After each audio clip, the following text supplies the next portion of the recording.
अस्सलाम वालेकुम स्टूडेंट्स। आज का आपका सब्जेक्ट है इंग्लिश क्लास 8 का, जिसका लेक्चर नंबर है 55, लेसन नंबर 4 है। टॉपिक है हमारे पास पाकिस्तान हिस्टोरिकल साइट्स।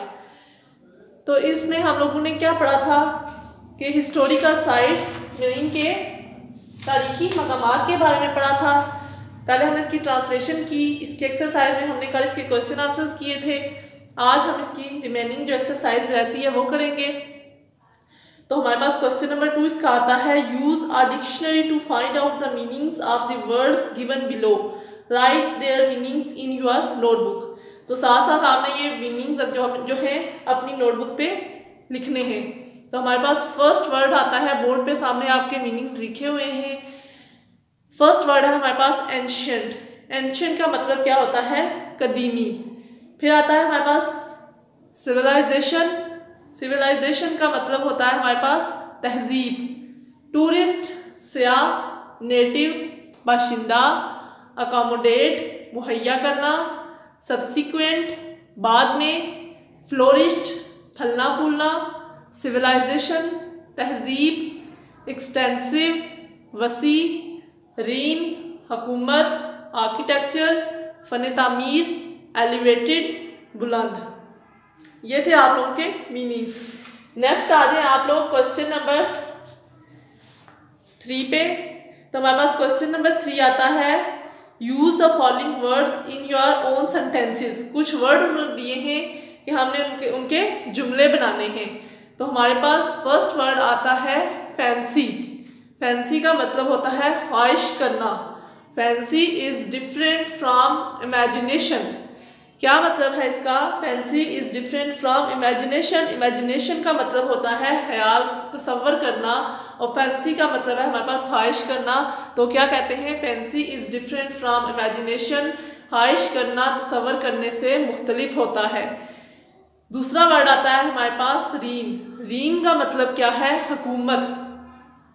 तो इसका सेंटेंस हमारे पास क्या बनेगा? बादशाही मस्जिद was built during the rain of emperor Aurangzeb.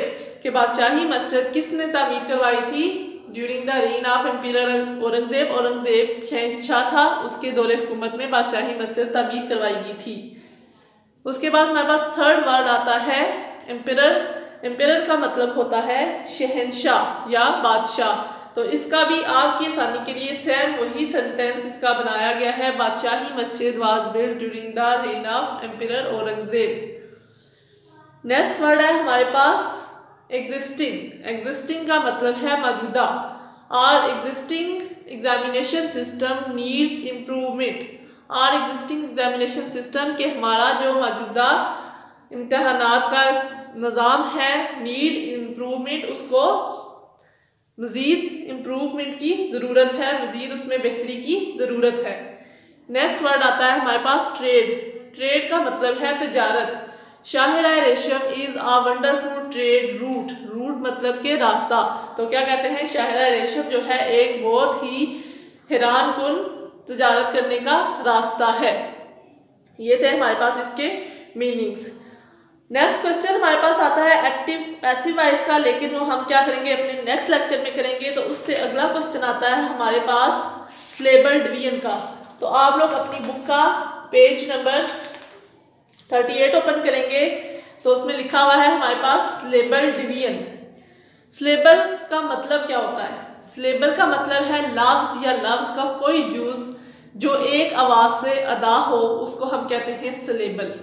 इसकी डेफिनेशन क्या है? Syllable is a small unit in which a word is divided containing a vowel sound and usually one और मोर कॉन्सोनेंट्स। वो क्या कहते हैं? जो एक ही लफ्ज है उसको जब हम तोड़ के पढ़ते हैं तो वो क्या है? उसको हम कहते हैं कि ये इसकी सिलेबल डिवीजन हुई हुई है। जैसे कि उन्होंने हमारे पास कुछ एग्जाम्पल्स दी हैं। कौम, अब जब हम वर्ड अदा करते हैं तो ये एक ही वर्ड निकलता है हमारे मुंह से, कौम। जैसे कि अब 100 है, तो 100 को जब हम तोड़ के उसके हिस्से करेंगे तो क्या बनेगा? 100 मीन के 2 सिलेबल डिवीजन इसमें हुई है। इसी तरह 3 की करें तो हमारे पास वर्ड आता है डोनेशन। तो डोनेशन, तो ये हमारे पास कितनी डिवीजन हुई है? इसकी 3 सिलेबल डिवीजन हुई है। मतलब क्या कि लफ्ज या लफ्ज का कोई भी हिस्सा जो एक आवाज से अदा हो उसे हम क्या कहते हैं, सिलेबल डिवीजन कहते हैं। तो नीचे उन्होंने क्या लिखा है, put the following words in their relevant column. उन्होंने कॉलम बनाए हैं, हमारे पास कॉलम है first division, 1 division syllable division, 2 syllable division, 3 syllable division and 4 syllable division. उन्होंने कुछ वर्ड दिए हुए हैं, उन्होंने कहा है कि हमने पुट करने हैं जो जितनी डिवीजन है उसके अंदर। तो हमारे पास फर्स्ट वर्ड आता है हर्ट। अब हर्ट जब हम ये अदा करते हैं तो मीन के एक ही लफ्ज अदा होता है, तो ये हमारे पास किस में आएगा, फर्स्ट सिलेबल डिवीजन में। नेक्स्ट वर्ड है हमारे पास सोसाइटी। अब ये हमारे पास सोसाइटी, तो ये क्या है, 2 सिलेबल डिवीजन है। इंसिडेंट, तो इंसिडेंट ये हमारे पास क्या आएगा, 3 सिलेबल डिवीजन। थंब ये 1 सिलेबल डिवीजन है। लेबर, लेबर, तो ये हमारे पास क्या आएगा, 2 सिलेबल डिवीजन में आएगा। लिटल, लिटल ये हमारे पास 1 सिलेबल डिवीजन है। फैसिलिटी, फैसिलिटी, तो ये हमारे पास किस में आएगा, 3 सिलेबल डिवीजन में, फैसिलिटी। उसके बाद पार्टनरशिप, पार्टनरशिप, तो ये हमारे पास क्या आएगा, 3 सिलेबल डिवीजन में। इम्प्रूवमेंट, इम्प्रूवमेंट ये भी क्या होगा, 3 सिलेबल डिवीजन। वेल, वेल हमारे पास किस में आएगा, 1 सिलेबल डिवीजन में। अकाउंट, अकाउंट, तो ये हमारे पास क्या आएगा, 2 सिलेबल डिवीजन। इम्प्रूव, इम्प्रूव भी किस में आएगा, हमारे पास 2 सिलेबल डिवीजन में। तो ये थी हमारे पास एक्सरसाइज इसकी। यकीनन आप लोगों को समझ आ गया होगा। अब हम अपने नेक्स्ट लेक्चर में इसी लेसन के जो एक्टिव पैसिव का कॉलम है वो करेंगे। अल्लाह हाफिज।